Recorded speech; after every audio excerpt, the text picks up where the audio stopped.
Hey there, welcome to The Realtor Edgar, your ultimate guide to everything real estate in the vibrant city of Las Vegas. Are you dreaming of a new home or curious about the latest market trends? You're in the right place. Now let's get on with this video. Yeah.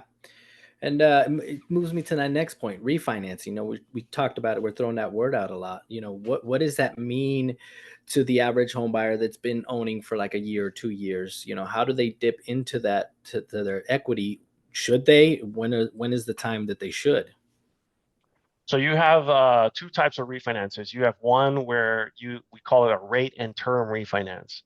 So essentially what you're doing is you're modifying your interest rate or the term of your loan. And a lot of times, well, not a lot of times, take it back to 2020 when rates were twos and threes. A lot of people were taking their rate from, call it 5, 6% down to 2 or 3. That was me. And if you were aggressive, you could have taken your loan from a 30-year loan down to a 15 or even a 10-year mortgage, right? So you could have essentially forced the acceleration of the payoff on your home. Nowadays, where interest rates are today, you don't see a lot of people that are looking to do a rate and term refinance simply because interest rates are higher than what they probably have. So you would never leave a 4% for a 6%, and you wouldn't shorten the term of your loan because when you do that, your payments are going to increase as well. So in a lower environment situation, that's typically what you see. But today, what we're seeing a lot more of is what we call a cash out refinance. So that's where you tap into your home equity and you see some debt consolidation because we know that credit card debt is at an all-time high. Yeah, Or you last time I see some, checked, it was like 29 to 32%. It's crazy. yeah, it's insane, right? So you might say, well, why would I refinance and do that?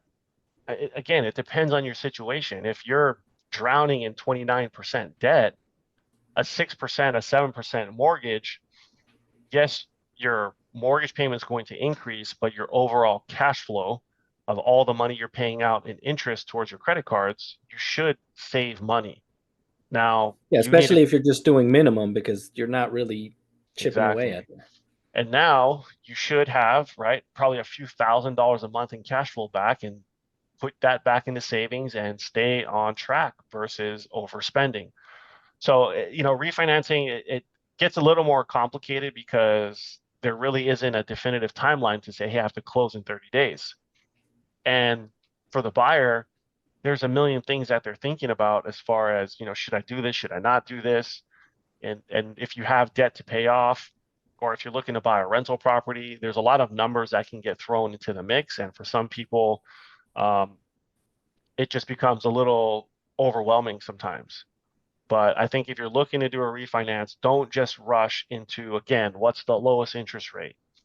Look at the strategy because when you refinance, the one thing I'll say is it costs money to do it, right? You're going to pay your title and escrow fees.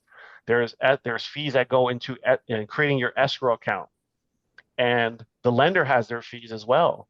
So you want to make sure that if you do a refinance, it does make sense. Because if you refinance, pull money out, and a year goes by, you know what?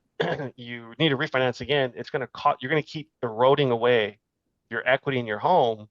And next thing you know, you could easily have blown all of the equity in your property, right? You know Or what? you get a combination Unfortunately, of the two, yeah. where you pull some money out and then maybe your home value starts to come down. Now what do you do? And you know what? Unfortunately, that story just played out with one of my clients. They were looking to sell. They want to take advantage of the fact that home prices are going up, and they wanted to transition into a nicer home, a bigger home. But after we ran numbers and we did a bunch of stuff, I think you remember Earl. There was a lot of those refinances that he did in the past to dig in. At the end of the day, the equity he had was just barely enough to cover his costs, which it did help him, but you're getting out with almost no money from selling your home, and you're Yep. starting over in the new home to try to build that equity where you could have easily rolled it over or even put it in a savings account, or you know put it to work, invest it, do something with it. But now, unfortunately, and I think a lot of times it's just because people don't know. They're like, well, I have equity.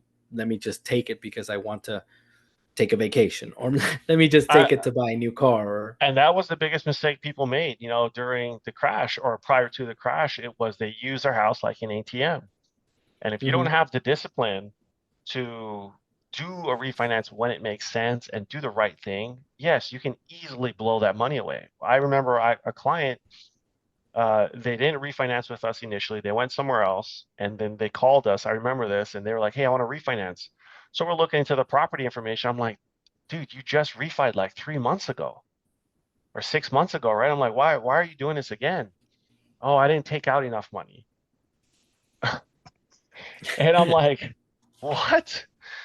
But again, right, when you work with some of these companies or these people in the business, they just are so commission hungry. They're going to tell you anything and everything to get the deal done. And then Mhm. you don't even know what you signed for. So that's why, to me, like, you got to understand the strategies. You have to understand what you're getting into, and who cares about the interest rate. Understand the mechanics of what you're getting into, because I see it happen all the time. People are just in bad loans, right? Because a 2% mortgage, 3% mortgage means absolutely nothing if you can't pay your bills, or if you Mhm. got to work a second job to make ends meet. Yeah. And it just goes back to, like you said, planning.